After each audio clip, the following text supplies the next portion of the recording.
Good morning po, araw po ng Sabado, January 31. Dito po ulit kami sa area ng 23 hectares.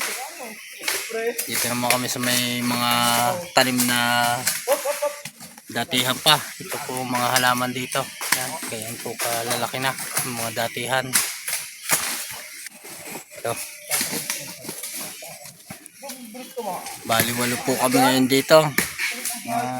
Tatrabaho.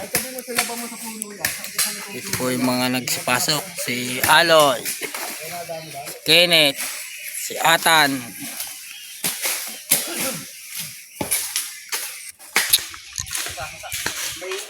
Arnel, Perdi, Junel, Kuya Mio.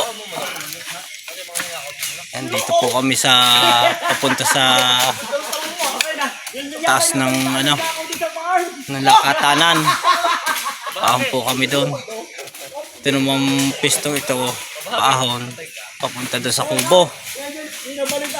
Are naman po paahong are papunta doon sa Sabahan, sa ibabaw. Itong area ito papunta sa Rikuputang. Ito pong area ito tapusin ng tabasin para makalipat na po kami sa Lunes sa ibang area ng 23 hectares doon sa may Ungguyan.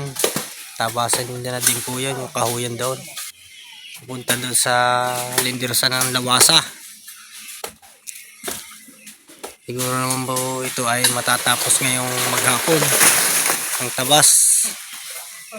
Yan, walo. Dito kami ngayon sa baba ng Kubo. Ang ganda na ng mga talim na legumes dito. Mga halaman dito. Ang ganda ng legumes. Ito.